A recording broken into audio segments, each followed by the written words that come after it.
अस्सलामुअलैकुम बिस्मिल्लाहिर्रहमानिर्रहीम। रमज़ान की 12 इबादतें बहुत ज़रूरी है करना। दोस्तों, रमज़ान का महीना यह बड़ा बरकत वाला महीना और बड़ी फ़जीलत वाला महीना होता है।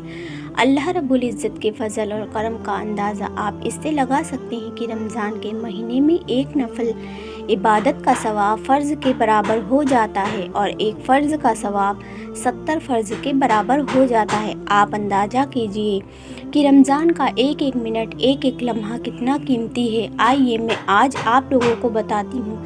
आज हम इसी मौजू पर बात करने वाले हैं। आपसे छोटी सी गुजारिश है कि वीडियो को लास्ट तक ज़रूर देखिएगा और हमारे चैनल को ज़रूर सब्सक्राइब करें। दोस्तों, रमज़ान का महीना यह बड़ा बरकत वाला महीना और बड़ी फ़जीलत वाला महीना होता है। अल्लाह रब्बुल इज़्ज़त के फ़ज़ल और करम का अंदाज़ा आप इससे लगा सकते हैं कि रमज़ान के महीने में एक नफल इबादत का सवाब फ़र्ज़ के बराबर हो जाता है और एक फ़र्ज़ का सवाब 70 फ़र्ज़ के बराबर हो जाता है। आप अंदाज़ा कीजिए कि रमज़ान का एक एक मिनट, एक एक लम्हा कितना कीमती है। आइए मैं आज आप लोगों को बताती हूँ कि रमज़ान के महीने में हमें कौन कौन सी इबादत ख़ास तौर पर करना चाहिए और कौन कौन सी इबादतों का रमज़ान के पूरे महीने मामूल बना लेना चाहिए। अगर हम यह मामूल बना लें, आज मैं आप लोगों को नमाज बताऊंगी, बहुत सारी नफल, बहुत सारे ज़िक्र अज़कार के तरीके बताऊंगी और यह सारी की सारी चीज़ें वहाँ हैं जो रसूलुल्लाह सल्लल्लाहु अलैहि वसल्लम रमज़ान के महीने में किया करते थे। तो इंशाअल्लाह रमज़ान की बरकत और रमज़ान की फ़जीलत हमें बहुत ज़्यादा हासिल हो जाएगी। रमज़ान में तहज्जुद की पाबंदी। नबी करीम सल्लल्लाहु अलैहि वसल्लम तहज्जुद ख़ास तौर पर पढ़ा करते थे और पैगंबरों पर तो तहज्जुद की नमाज फ़र्ज़ थी। हुज़ूर सल्लल्लाहु अलैहि वसल्लम ने कभी भी पूरी ज़िंदगी में तहज्जुद नमाज को मिस नहीं किया। तो रमज़ान के महीने में जब हम लोग शहरी के लिए उठते हैं तो सबसे पहला काम जो हमें करना है वह है तहज्जुद का एहतमाम। आपको पता है ना कि 5 वक्त की जो नमाज है, 5 वक्त की नमाज के बाद जो सबसे अहम नमाज है वह तहज्जुद की नमाज है। तहज्जुद की नमाज में अल्लाह रब्बुल इज़्ज़त ऐलान लगवाता है, कोई है मुझसे मांगने वाला, कोई है मेरे सामने हाथ उठाने वाला, कोई है मुझसे बख्शिश मांगने वाला। और तहज्जुद के वक्त में जो बंदा अल्लाह से दुआ करता है तो अल्लाह ताला को उस बंदे पर प्यार आता है। तहज्जुद के वक्त में अल्लाह ताला दुआएं कबूल फरमाता है। इसलिए हमें तहज्जुद की पाबंदी पूरे रमज़ान करनी चाहिए और तहज्जुद की नमाज़ पढ़ना यह भी बड़ा आसान है। हम लोग शहरी में उठते हैं तो शहरी से थोड़ी देर पहले उठ जाएं और 2-2 रकात करके 4 रकात, 6 रकात, 8 रकात, 10 रकात, 12 रकात तक जैसे नफल नमाज पढ़ते हैं ना, इसी तरह से 8-2 रकात करके 8 रकात, 12 रकात तक पढ़ सकते हैं। उसके बाद हम दुआ करें तो पहला जो अमल हमारा होना चाहिए रमज़ान के महीने में वो तहज्जुद का एहतमाम। तहज्जुद हमारी मिस ना हो, बिल्कुल भी मौका नहीं है तो 2 रकात न कम से कम पढ़ लो और तहज्जुद के वक्त नमाज़ पढ़कर अल्लाह के सामने 5 या 10 मिनट रोने की आदत बनाओ। ये बहुत अज़ीमुश्शान इबादत है। तो पहला काम तहज्जुद का एहतमाम है, शहरी करना। दूसरा शहरी करना। नबी करीम सल्लल्लाहु अलैहि वसल्लम ने इरशाद फरमाया, शहरी किया करो क्योंकि शहरी करने में यकीनन बरकत है। शहरी जो वह बरकत वाला खाना है। हुज़ूर सल्लल्लाहु अलैहि वसल्लम ने कभी भी शहरी को नहीं छोड़ा। शहरी के वक्त हम लोग उठते हैं, दिल नहीं करता है। बाज़ लोग ऐसे भी हैं जो बग़ैर शहरी के रोज़ा रखते हैं। तो ज़रूरी नहीं है कि आप 2 रोटी खाओ, 4 रोटी खाओ, बहुत सारे आइटम्स खाओ। सहरी की नीयत से एक घूंट पानी ही पी लो, सहरी की नीयत से एक खजूर ही क्यों ना हो खा लो, क्योंकि शहरी करना या क्या है, नबी की सुन्नत है। तो दूसरा अमल है कि शहरी हमें पाबंदी से करनी है, शहरी मिस नहीं करनी है। रोज़ा रखना। तीसरी इबादत जो रमज़ान के महीने की है वह रोज़ा है। रोज़ा किसी भी सूरत में हमें मिस नहीं होने देना है। हाँ, जो शरीयत ने वजह बताई कि भाई इन वजह से हम रोज़ा छोड़ सकते हैं, जैसे मान लीजिए हामला औरत है या कोई बीमार है या कोई सफ़र पर है या कोई बहुत बूढ़ा है, तो शरीयत ने जिन चीज़ों में इजाज़त दी है कि आप रोज़ा छोड़ सकते हो, अगर वह वजह आप में पाई जा रही है तो आप रोज़ा छोड़ सकते हो। बाकी नॉर्मल हालत में रोज़ा नहीं छोड़ना चाहिए, चाहे 1 महीने हमें काम बंद करना पड़े। जैसे मान लीजिए किसी का काम इतनी मेहनत का है कि अगर वह काम करेगा तो रोज़ा नहीं रख सकता, तो 11 महीने वह तैयारी करे, क्या रमज़ान के महीने मुझे रोज़े रखने हैं, रमज़ान के महीने में काम छोड़ दो, लेकिन रोज़ा नहीं छूटना चाहिए। ہماری حالت آج کل یہ ہے کہ کام نہیں چھوٹے گا چاہے روزہ چھوٹ جائے، حالانکہ ہونا یہ چاہیے کہ کام چھوٹے تو چھوٹ جائے۔ 11 مہینے آپ رمضان کے مہینے کی تیاری کرو کہ رمضان کے مہینے میں مجھے کمانا نہیں ہے، بیٹھ کے صرف روزہ رکھنا ہے، عبادت کرنی ہے، لیکن رمضان کا روزہ چھوڑنا یہ بالکل بھی جائز نہیں ہے۔ رسول اللہ صلی اللہ علیہ وسلم نے رمضان کے ایک روزے کی فضیلت کو بیان کرتے ہوئے فرمایا کہ جو شخص بغیر کسی شر و ضر کے ایک دن رمضان کا روزہ چھوڑ دے اور پھر تمام عمر کے روزے بھی رکھے تو اسے ایک روزے کا بدلہ نہیں مل سکتا۔ آپ اندازہ کیجئے کہ ایک روزے کی فضیلت کتنی زیادہ ہے، تو رمضان کا روزہ نہیں چھوٹنا چاہیے۔ کمزوری آ رہی ہے، برداشت کر لو، چکر آ رہے ہیں، تھوڑے سے برداشت کر لو نہ، کیونکہ رمضان کے جو روزے ہیں نا وہ اس لیے کہ اللہ کی محبت میں ان تمام چیزوں کو فیس کرنا ہے۔ فرض نماز کی پابندی۔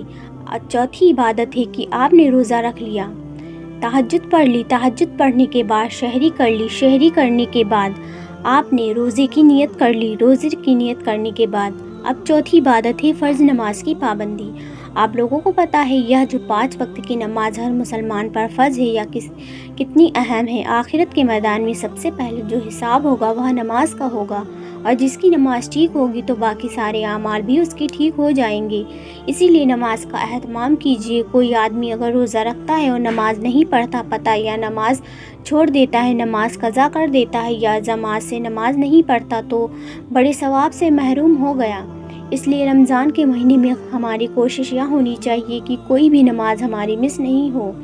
جماعت کے ساتھ نماز پڑھیے، سنتوں اور نفل کی پابندی کے ساتھ نماز پڑھیے، کیونکہ ایک نفل کا ثواب بھی فرض کے برابر ہے اور ایک فرض کا ثواب بھی 70 فرض کے برابر ہے۔ اسی لیے نماز کی پابندی کیجیے۔ ہوتا کیا ہے کہ روزہ رکھ لیا، روزہ رکھنے کے بعد سب سو رہے ہیں، آپ ظہر کی نماز غائب ہو گئی، آپ کی فجر کی نماز غائب ہو گئی، تو نماز آپ کی چھوٹنا نہیں چاہیے۔ قرآن مجید کی تلاوت۔ 5واں عمل رمضان کے مہینے میں جو ہمیں کرنا چاہیے وہ ہے قرآن مجید کی تلاوت۔ قرآن مجید کا رمضان کے ساتھ ایک خاص تعلق ہے، کیونکہ رمضان کے مہینے میں ہی قرآن مجید نازل ہونا شروع ہوا۔ حضور صلی اللہ علیہ وسلم نے رمضان کے مہینے میں قرآن مجید کی خوب تلاوت فرماتے تھے۔ حضرت جبرائیل علیہ السلام کے ساتھ قرآن مجید کا دور نکالتے تھے اور حضور صلی اللہ علیہ وسلم نے ارشاد فرمایا کہ قرآن مجید پڑھا کرو، کیونکہ وہ قیامت کے دن اپنے پڑھنے والے کے لیے سفارش کرے گا۔ تو قرآن مجید کی خوب تلاوت اور قرآن مجید کی خوب تلاوت بھی خوب اچھے انداز میں کیا کرو۔ یہ نہیں کہ بس کچڑ پچڑ پڑھ رہے ہیں، الفاظ کٹ رہے ہوں، آپ کے الفاظ چب رہے ہوں۔ خوبصورتی کے ساتھ جب آپ پڑھ رہے ہو نا تو لگے کہ یار ہاں اللہ سے میں بات کر رہا ہوں، لگے کہ ہاں آپ کو بھی مزہ آئے پڑھنے میں۔ یہ نہیں کہ ایک فارمیلٹی، بس جلدی سے میرے 4 پارے پورے ہو جائیں، جلدی سے میرے 2 پارے پورے ہو جائیں، نہیں، اچھے طریقے سے ایک پارہ پورا ہو لیکن کوالٹی کے ساتھ، کیونکہ اللہ تعالیٰ کو کوانٹٹی نہیں، اللہ تعالیٰ کو کوالٹی پسند ہے۔ استغفار کی تسبیح پڑھنا۔ نمبر 6، توبہ اور استغفار پڑھنا۔ رمضان کے مہینے میں کوئی ایک وقت ایسا بنائیں کہ ہم جس میں توبہ اور استغفار کریں۔ ایک تسبیح درود شریف کی پڑھیں، ایک تسبیح استغفار کی پڑھیں۔ استغفر اللہ ربی من کل ذنب واتوب الیہ۔ استغفار کی بڑی فضیلت ہے، اسی لیے توبہ اور استغفار کے لیے اپنا ایک وقت بنائیں، بلکہ بہتر یہ ہے کہ صبح ایک تسبیح درود شریف کی اور ایک تسبیح استغفار کی پڑھی جائے اور شام کو ایک تسبیح درود شریف کی۔ اگر وقت کم ہے تو پورے دن میں ایک تسبیح درود شریف اور استغفار کی تو ضرور پڑھیے۔ صدقہ اور خیرات۔ 7واں عمل ہے صدقہ اور خیرات۔ رسول اللہ صلی اللہ علیہ وسلم کے بارے میں آتا ہے کہ حضور صلی اللہ علیہ وسلم رمضان کے مہینے میں صدقہ خیرات بہت فرماتے تھے، آندھی اور طوفان کی طرح اتنا حضور صلی اللہ علیہ وسلم صدقہ خیرات فرماتے تھے۔ اسی لیے صدقہ اور خیرات خوب کیجیے، اپنے پڑوس میں، اپنے رشتہ داروں کو، کسی کے یہاں حالات ابھی خراب چل رہے ہیں، کس کے یہاں غربت چل رہی ہے، اللہ تعالیٰ اس کا بہت ثواب عطا فرماتا ہے۔ تو زکوٰۃ، صدقہ اور خیرات میں آپ دیکھیے کہ کس کو افطار کی ضرورت ہے، ابھی تنگی کا معاملہ چل رہا ہے تو اس کے یہاں افطاری بھجوا دو، راشن کا انتظام کرو، کچھ پیسے بھجوا دو۔ تو صدقہ اور خیرات ویسے ہی بہت فضیلت والا عمل ہے، لیکن رمضان کے مہینے میں اللہ تعالیٰ کئی گنا اجر اور ثواب عطا فرماتا ہے۔ تو زکوٰۃ، صدقہ اور خیرات خوب نکالیے۔ صبر اور تحمل۔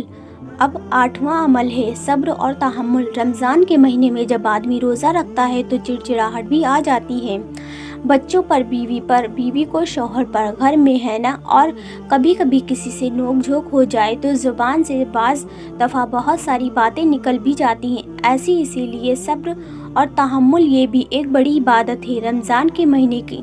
रसूलुल्लाह सल्लल्लाहु अलैहि वसल्लम का इरशाद है कि रमज़ान के महीने में रोज़े की हालत में अपनी ज़ुबान की हिफाजत करो। कोई अगर तुमसे उलझ रहा है ना तो उससे बोल दो कि भाई मेरा रोज़ा है, सॉरी मैं आपसे बात नहीं कर सकता। सब्र और तहम्मुल के साथ नज़रअंदाज दरगुजार से मामला ठीक करो। तो 8वीं इबादत है सब्र और तहम्मुल। नफिल नमाज़ें पढ़ना।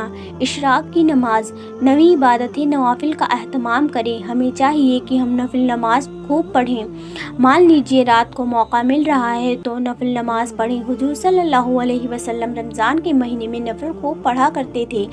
इसी के साथ बहुत सारी नफली नमाज भी हैं, हम वह भी पढ़ सकते हैं। वह नफली नमाज कौन कौन सी हैं? जैसे कि इशराक की नमाज है। इशराक की नमाज की बहुत ज़्यादा फजीलत है। और इशराक की नमाज कब पढ़ी जाती है? इशराक की नमाज जो है वो सूरज निकलने के 20 मिनट के बाद पढ़ी जाती है और 2 रकात या 4 रकात इशराक की नियत से पढ़ी जाती है। इनका सवाब हुजूर सल्लल्लाहु अलैहि वसल्लम ने इरशाद फरमाया कि इशराक की नमाज पढ़ने का जो सवाब है वह 1 हज और उम्रे के बराबर है। तो रमज़ान में अब जब 1 हज और 1 उम्रे का सवाब है, रमज़ान में यह 70 गुना हो जाता है। तो आप अंदाज़ा कीजिए रमज़ान के महीने में जब आप इशराक की नमाज़ पढ़ोगे तो कितना सवाब मिल रहा है, 70 हज और उम्रे के बराबर। लेकिन प्रॉब्लम वही है कि इशराक की नमाज के टाइम तो हम लोग सो रहे होते हैं। तो इशराक पढ़ के सोने का मामूल बनाइए। चाश्त की नमाज़ पढ़ना 10वीं इबादत है, वो है चाश्त की नमाज। चाश्त की नमाज जो है वो सूरज निकलने के 1-1.5 घंटे के बाद इसका टाइम शुरू होता है और जवाल का टाइम शुरू होने से पहले यह तक रहता है। रसूलुल्लाह सल्लल्लाहु अलैहि वसल्लम ने इसकी भी बहुत फजीलत बयान फरमाई है। और हुजूर सल्लल्लाहु अलैहि वसल्लम ने इरशाद फरमाया कि जिसने चाश्त की 2 रकात पढ़ी तो उसका नाम गाफिल में नहीं लिखा जाएगा। जिसने 4 रकात पढ़ी तो उसका नाम इबादत गुजार बंदों में लिखा जाएगा। जिसने 6 रकात पढ़ी उस दिन उसकी किफ़ायत की जाएगी। जिसने 8 रकात पढ़ी उसे अल्लाह ताला की इताअत करने वालों में लिखा जाएगा। और जिसने 12 रकात पढ़ी तो उसके लिए जन्नत में अल्लाह ताला घर बना देंगे। तो 2 रकात से लेकर 12 रकात तक इसकी पढ़ी जाती है। मौका मिल जाए तो चाश्त की नमाज भी पढ़ो क्योंकि रमज़ान का महीना है तो बहुत अफजल है। अव्वाबीन की नमाज़ पढ़ना। अव्वाबीन की नमाज मगरिब की नमाज आपने पढ़ी और 2 रकात सुन्नत मौक़दा पढ़ी, उसके बाद 6 नफल पढ़े जाते हैं।